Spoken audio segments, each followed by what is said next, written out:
Friends, welcome back to our YouTube channel. ಇವತ್ತೊಂದು ತುಂಬ ಸುಲಭವಾಗಿರೋ ಚಟ್ನಿ ಪುಡಿ ಹೇಗೆ ಮಾಡೋದು ಅಂತ ತೋರಿಸ್ತಿದ್ದೀನಿ. ಆ್ಯಕ್ಚುಲಿ ಚಟ್ನಿ ಪುಡಿ ನಾನೆಲ್ಲ ಮಾಡ್ತಿರೋದು, ನಮ್ಮ ದಡಮ್ಮನ ಕೈಲಿ ಮಾಡಿಸ್ತಿದ್ದೀನಿ. ತುಂಬ ಚೆನ್ನಾಗಿ ಮಾಡ್ತಾರೆ ಫ್ರೆಂಡ್ಸ್. ಬಿಸಿ ಬಿಸಿ ರೈಸ್ಗೆ, ಚಪಾತಿಗೆ ಎಲ್ಲದಕ್ಕೂ ಸೆಟ್ ಆಗುತ್ತೆ. ತುಂಬ ಚೆನ್ನಾಗಿರುತ್ತೆ. ಬನ್ನಿ ಫ್ರೆಂಡ್ಸ್, ಮಾಡೋಣ. 1 ಗೆಡ್ಡೆ ಬೆಳ್ಳುಳ್ಳಿ, 1 ಬೌಲ್ ಕಡಲೆಬೇಳೆ, ಅರ್ಧ ಬೌಲ್ ಉದ್ದಿನಬೇಳೆ, 1 ಕೊಬ್ಬರಿ ತೊಗೊಂಡಿದ್ದೀವಿ, 1 ಸ್ಪೂನ್ ಮೆಣಸು, ಸ್ವಲ್ಪ ಹುಣಸೆಹಣ್ಣು ತೊಗೊಂಡಿದ್ದೀವಿ. ಇಷ್ಟು 1 ಇಡಿ ಕರಿಬೇವು ತೊಗೊಂಡಿದ್ದೀವಿ. ನಾವು ಬ್ಯಾಡಗೆ ಮೆಣಸಿನ್ಕಾಯಿ ಇಷ್ಟು ತೊಗೊಂಡಿದ್ದೀವಿ. ನಿಮ್ಗೆ ಎಷ್ಟು ಬೇಕೋ ಅಷ್ಟು ತೊಗೋಬೋದು. ದಪ್ಪುಪ್ಪು ತೊಗೊಂಡಿದ್ದೀವಿ. ಬನ್ನಿ ಫ್ರೆಂಡ್ಸ್, ಇವಾಗ ಸ್ಟಾರ್ಟ್ ಮಾಡೋಣ. ಒಂದೊಂದೇ ಫ್ರೈ ಮಾಡ್ಕೋಬೇಕೆಲ್ಲ. ಇವಾಗ ಕಡಲೆಬೇಳೆ, 1 ಕಪ್ ಕಡಲೆಬೇಳೆ ತೊಗೊಂಡಿದ್ದೀವಿ. ಹಾಕ್ಕೊಂಡು ಚೆನ್ನಾಗಿ ಫ್ರೈ ಮಾಡ್ಕೋಬೇಕು.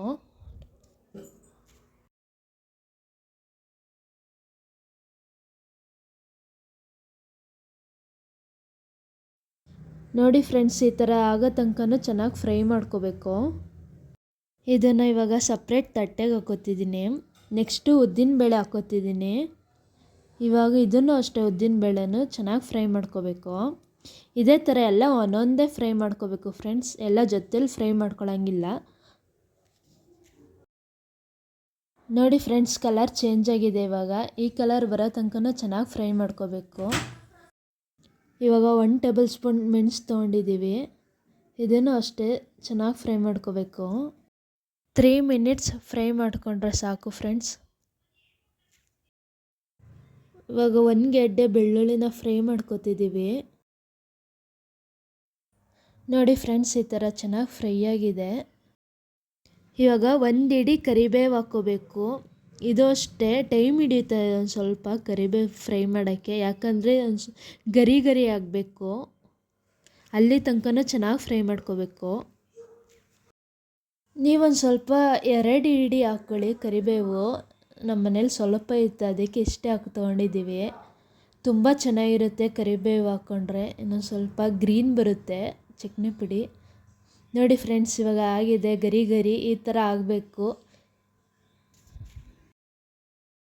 ಬ್ಯಾಡಗೆ ಮೆಣಸಿನ್ಕಾಯಿ ತೊಗೊಂಡಿದ್ದೀವಿ. ಇದನ್ನು ಅಷ್ಟೇ ಚೆನ್ನಾಗಿ ಫ್ರೈ ಮಾಡ್ಕೋಬೇಕು. ನಾವು ತೊಗೊಂಡಿರೋದು ಒಂದು ಸ್ವಲ್ಪ ಜಾಸ್ತಿನೇ ಇರುತ್ತೆ ಖಾರ. ಚಟ್ನಿ ಪುಡಿಗೆ ಜಾಸ್ತಿನೇ ಇದ್ರೆ ಅಲ್ವಾ ಫ್ರೆಂಡ್ಸ್ ತಿನ್ನೋಕ್ಕೆ ಚೆನ್ನಾಗಿರೋದು. ನೀವು ಬೇಕಾದ್ರೆ ಕಡಿಮೆ ಬೇಕಂದ್ರೂ ಕಡಿಮೆ ತೊಗೊಳ್ಳಿ. ಫ್ರೈ ಆಗಿದೆ ಇವಾಗ. ಇದನ್ನು ಅಷ್ಟೇ ಸೈಡಿಗೆ ಎತ್ತಿಕ್ಕೋಬೇಕು. ಹುಣ್ಸೆಹಣ್ಣು ಇಷ್ಟು ತೊಗೋಬೇಕು. ಇವಾಗ ಹುಣ್ಸೆಹಣ್ಣು ಜೊತೆಲೇ ಕೊಬ್ಬರಿನೂ ತೊಗೋಬೇಕು ಫ್ರೆಂಡ್ಸ್. ಜೊತೆಲಿ ಫ್ರೈ ಮಾಡಬೇಕು ಎರಡೂ. ಈ ಚಟ್ನಿ ಪುಡಿ ಚಪಾತಿಗೆ, ದೋಸೆಗೆ, ರೊಟ್ಟಿಗೆ, ಇಡ್ಲಿಗೆ ಮತ್ತು ಬಿಸಿ ಬಿಸಿ ರೈಸ್ಗೆ, ತುಪ್ಪ ರೈಸ್ ಮತ್ತು ಚಟ್ನಿ ಪುಡಿ ಹಾಕ್ಕೊಂಡು ತಿಂದರೆ ಫ್ರೆಂಡ್ಸ್ ಕಳೆದೋಗ್ತಿರೋ, ಸಕ್ಕತ್ತಾಗಿರುತ್ತೆ, ಸೂಪರಾಗಿರುತ್ತೆ. 1 ಟೈಮ್ ಟ್ರೈ ಮಾಡಿ ಫ್ರೆಂಡ್ಸ್, ತುಂಬ ಚೆನ್ನಾಗಿರುತ್ತೆ. ಇದು ಮಾಡೋಕ್ಕೂ ಜಾಸ್ತಿ ಟೈಮ್ ಬೇಡ, ಒಂದು 30 ಮಿನಿಟ್ಸಲ್ಲಿ ಮಾಡ್ಕೋಬೋದು. 1 ಇಯರ್ ಇಟ್ಕೋಬೋದು ಫ್ರೆಂಡ್ಸ್. ಚೆನ್ನಾಗಿರುತ್ತೆ, ಫ್ರೆಶ್ ಆಗೂ ಇರುತ್ತೆ. 1 ಟೈಮ್ ಟ್ರೈ ಮಾಡಿ. ಇಷ್ಟು ಫ್ರೈ ಆದರೆ ಸಾಕು. ನೋಡಿ ಫ್ರೆಂಡ್ಸ್, ಇದನ್ನೆಲ್ಲ ಫ್ರೈ ಮಾಡ್ಕೊಂಡಿದ್ವಲ್ಲ, ಒಂದು ಕಡೆ ಇಟ್ಕೊಂಡಿದ್ದೀವಿ. ಕೊಬ್ಬರಿ ಮತ್ತು ಹುಣಸೆಹಣ್ಣು ಸಪ್ರೇಟ್ ರುಬ್ಕೋಬೇಕು. ದಪ್ಪುಪ್ಪು ಹಾಕೋತಿದ್ದೀವಿ. ಸಣ್ಣುಪ್ಪು ಹಾಕೋಬಾರ್ದು, ದಪ್ಪುಪ್ಪು ಹಾಕೋಬೇಕು. ಆವಾಗಲೇ ಟೇಸ್ಟ್ ಚೆನ್ನಾಗಿ ಬರೋದು. ಇವಾಗ ಮಿಕ್ಸಿಲಿ ರುಬ್ಕೋಬೇಕು.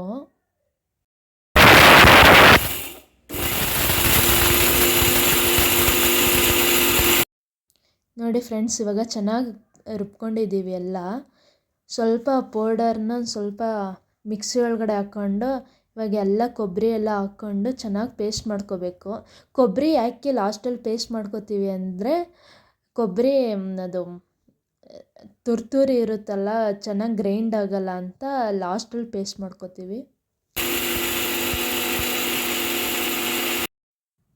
ನೋಡಿ ಫ್ರೆಂಡ್ಸ್, ಇವಾಗ ಕೊಬ್ಬರಿನ ರುಬ್ಕೊಂಡಾಗಿದೆ.